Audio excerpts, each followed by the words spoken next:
Hello, okay, back today with a very simple mobility routine for hip, thigh and adductors. So these are quite common, you get imbalances there from everyday stresses, occupational, recreational activities, all these kind of things that can lead to those imbalances that can cause niggles, aches and pains.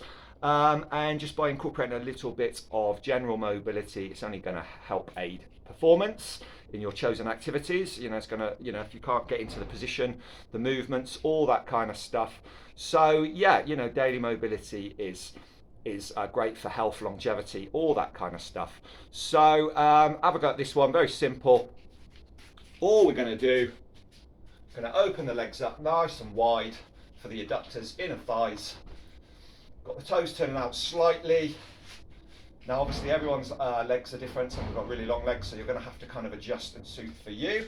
But the first thing I'm going to do is, one is bent, one is straight, like a bow and arrow.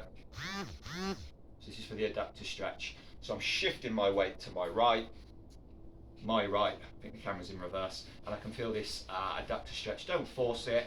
If you don't do any mobility, a lot of training, or just spend long periods sat down, you will have a few, probably experience a lot of tightness. And by doing this, you may even feel that it'll loosen up your back as well. So I've got that adductor stretch there. Now, what I'm not doing is pushing my weight out laterally, putting all that sort of pressure on the knee. It's quite a common one I get from my guys. So what we do is we're actually doing like a hinge. So I'm hinging forward, keeping my 4 points, my alignment. So the weight is on the heel. I'm pushing the back backwards, keeping my chin up. What I mean by my back alignment, that's in some of our other routine tutorials. What I'm not doing is rounding. I want to protect this lower back. So we're nice and wide. Shift the weight backwards, hinge, inner thigh, and I would just test out a couple of those to start with. 1, 2, inner thighs, adductors, 1, 2, 1, 2, and one may feel a little bit tighter than the other. That's normal as well.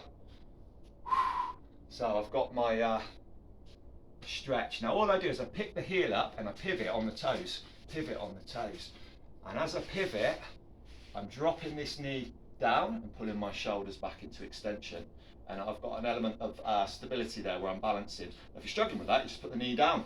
There's your standard hip flexor stretch, pulling the shoulders back. This is flexion, again occupational activities, long periods sat down, hunched over, so we want to counterbalance that with flexion. So not only am I opening up the thoracic vertebrae, also opening up the hips, and counterbalancing long periods in this flexion, which also cause those imbalances. So all I'm going to do from there is stand up. So depending on your ability, you can go adductor, you can pivot, put the knee down, shoulders back, one movement. You can use a wall or a chair for assistance to get back up. Even for your balance, going to use this wall, one, pivot. And the key is here, as you pivot, if you pull the shoulders back at the same time, opening that up. 1, 2, 1, 2. So there you have it. That is a very simple hip thigh adductor mobility routine. Give it a go. Let me know how you get on in the comments below. What you'll find is you'll probably feel a lot looser, more energized. And you may even find that niggly back has pain issues has disappeared as well. So if you like this one, feel free to sign up, grab the free Warrior Wellness Guide blueprint. My personal blueprint includes meal plans, workouts, wellness tips, all that kind of stuff, as well as a bit more of an advanced mobility routine. So until the next time, catch you later.